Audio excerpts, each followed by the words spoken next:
mengisi perdebatan kami pada hari ini mengenai efektivitas pemilu Pilkada 2024. Republik Indonesia merupakan negara yang menerapkan demokrasi konstitusional di mana kedaulatan berada di tangan rakyat, namun dilaksanakan sesuai supremasi hukum.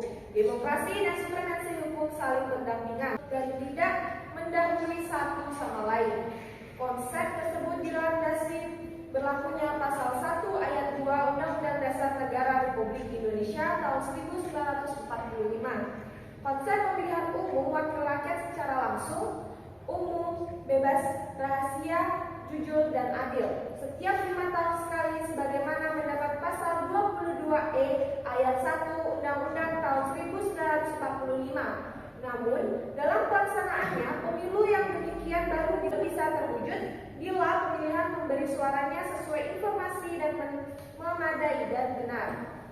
Sebagaimana diketahui, pemilu serentak dan pemilihan kepala daerah selanjutnya akan dilakukan pada tahun 2024, di mana dalam 1 tahun masyarakat akan menggunakan hak pilihnya dengan begitu banyak calon pejabat republik. Jika pilkada itu dilakukan tidak serentak, maka negara akan mengeluarkan anggaran yang lebih besar. Assalamualaikum warahmatullahi wabarakatuh. Dewan juri terhormat, rekan-rekan seperjuangan yang saya hormati, serta rekan berbicara yang saya banggakan di sini. Sesuai dengan ketentuan pasal 22E Undang-Undang Dasar Negara Republik Indonesia tahun 1945, pemilu untuk memilih presiden atau wakil presiden, anggota DPR, anggota DPD, serta anggota DPRD diselenggarakan berlandaskan asas langsung, umum, bebas, rahasia, jujur, dan adil setiap 5 tahun sekali. Seperti yang kita ketahui bahwa pemilu dan pilkada digelar serentak di tahun yang sama, tahun 2024. Pemilu diselenggarakan pada 14 Februari 2024 untuk memilih presiden dan wakil presiden, anggota DPR, DPD, DPRD, provinsi dan DPRD kabupaten atau kota. Sedangkan pilkada diselenggarakan pada 27 November 2024 untuk memilih gubernur dan wakil gubernur, bupati dan wakil bupati, dan wali kota dan wakil wali kota. Salah satu alasannya dilaksanakan pemilu serentak adalah untuk mengatasi masalah ketidakselarasan periodisasi perencanaan pembangunan antara pusat dan daerah. Misalnya, suatu kabupaten melakukan pilkada pada tahun 2015. Berarti periodisasi dari bupati yang terpilih adalah 5 tahun, yaitu dari tahun 2015 sampai tahun 2020. Demikian juga periodisasi rencana pembangunan jangka menengah daerahnya, atau bisa kita sebut RPJMD. Kemudian provinsi di mana kabupaten tersebut berada melaksanakan pilkada pada tahun 2017. Berarti periodisasi dari gubernur tersebut adalah 5 tahun, yaitu dari 2017 sampai tahun 2022. Demikian juga periodisasi RPJMD-nya. Selanjutnya, pemerintah pusat melakukan Pilpres pada tahun 2019, yang berarti periodisasi dari presiden yang terpilih adalah 5 tahun, dari tahun 2019 sampai tahun 2024. Demikian juga periodisasi rencana pembangunan jangka menengah nasionalnya. Kita melihat ada 3 periodisasi rencana pembangunan jangka menengah, yaitu RPJMD Bupati tahun 2015 sampai tahun 2020, RPJMD Gubernur tahun 2017 sampai tahun 2022, dan RPJMN Presiden tahun 2019 sampai tahun 2024. Situasi inilah yang mau diatasi, di mana pemilihan serentak akan menghasilkan periodisasi RPJMN dan RPJMD yang selaras. Dewan juri yang terhormat, dengan periodisasi RPJMN dan RPJMD yang sama, pencapaian SPM menjadi sinergis antara satu daerah dengan daerah lainnya, dan cenderung saling mengkait antara pemerintah daerah dan pemerintah pusat. RPJMN dan RPJMD yang sama periodisasinya dapat menjamin kecukupan anggaran untuk menyelesaikan suatu permasalahan penyelenggaraan pelayanan dasar secara tuntas. Penerapan SPM pada gilirannya akan membentuk kapasitas dasar masyarakat yang memberikan manfaat, antara lain sebagai modal dasar bagi kegiatan sosial dan ekonomi. daya tarik investasi, pengentasan kemiskinan, memacu dan meningkatkan penerimaan daerah dan negara. Upaya awal meningkatkan mutu pelayanan publik serta menciptakan masyarakat madani dan mandiri. Teks ada semua cara seseorang berbicara menunjukkan jalan pikirnya. Assalamualaikum warahmatullahi wabarakatuh. Dewan juri yang terhormat serta rekan berpikir yang saya banggakan. Di sini, saya bicara ketiga dan Timpo akan meluruskan jalannya perdebatan kita pada hari ini. Republik Indonesia merupakan negara yang menerapkan demokrasi konstitusional, di mana kedaulatan berada di tangan rakyat, namun dilaksanakan sesuai dengan supremasi hukum.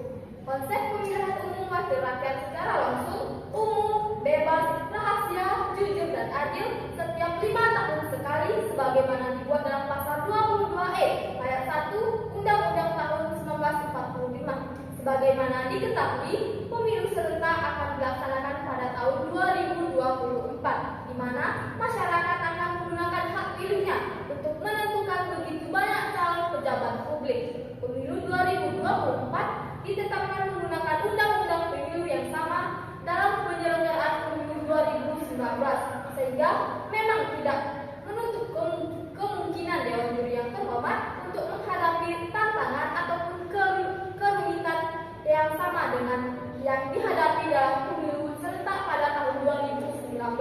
Adapun aturan pemilihan umum serentak diatur dalam Undang-Undang Pemilu dilatar belakangi oleh putusan Mahkamah Konstitusi nomor 14/PPU 9/2013 tanggal 23 Januari 2014 yang menyatakan bahwa pelaksanaan pilpres dan anggota lembaga perwakilan rakyat yang tidak serentak tidak sejalan dengan prinsip konstitusi yang menghendaki adanya efisiensi dalam penyelenggaraan pemerintah. Pelaksanaan pemilu dan pilkada serentak 2024 merupakan pesta demokratis terbesar yang akan menentukan perjalanan bangsa Indonesia sendiri. Dewan juri yang terhormat, jika yang dilakukan tim kontra adalah efisiensi dan kestabilitas dari berjalannya pilkada secara serentak, maka kami hadir dengan mekanisme kami yang dapat mendukung mosi perdebatan kita pada hari ini. Sedari demikian Dewan Juri yang terhormat, kami tim Pro akan menyajikan mekanisme kami mengenai efektivitas dan penyelesaian hasil pemilihan pilkada nanti yang akan dilaksanakan secara konkret dan konferensif oleh Indonesia itu sendiri, di mana kami menjalankan mekanisme kami sesuai dengan teori Lawrence and Friedman tentang basic legal theory, di mana suatu mekanisme harus memiliki 3 unsur. Yang pertama adalah mempertegas fungsi dan kewenangan. Kedua adalah legal substance, di mana kami dari tim Pro akan mendefinisikan adanya objektivitas dari adanya mekanisme penyelesaian oleh Bawaslu, yaitu keputusan KPUD. Kemudian akan ada 4 kamar ataupun biro yang memimpin penyelesaian sengketa, penanganan pelanggaran, biro PDS serta pengawasan. Yang ketiga adalah legal culture, di mana adanya sosialisasi tentang mekanisme kami mengenai kedudukan pemilu secara serentak dan tata caranya. Dewan Juri yang terhormat, dalam konteks mosi perdebatan kita pada hari ini, inilah yang menjadi dasar kebijakan kami bahwa saat ini pihak yang terkait dalam penyelenggaraan pemilu dan pilkada di Indonesia sudah sangat banyak. Lantas, jika tim kontra memiliki suatu ketakutan mengenai efektivitas pilkada, inilah yang akan kami optimalkan dalam bentuk ius constituendum, di mana kami meyakini efektivitas dari mekanisme kami sendiri adalah untuk memaksimalkan dan menguatkan adanya fungsi kelembagaan dari lembaga yang sudah ada untuk diterapkan secara efisien, efektif, cepat dan rasional serta realistis untuk menjunjung pilkada serentak pada tahun 2024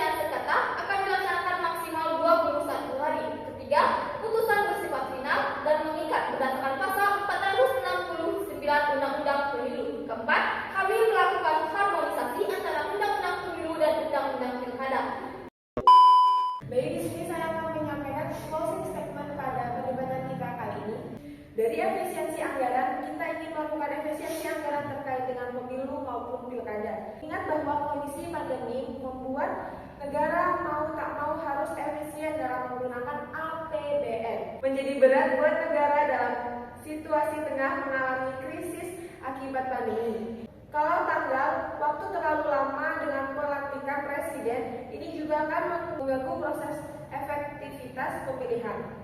Ketika pemilu sudah berlangsung, presiden terpilih tetapi suasana sudah berbeda. Hal ini perlu kita pertimbangkan. Bagaimana kita membuat sistem pemerintahan tetap efektif, tidak mengganggu jalannya pemerintahan.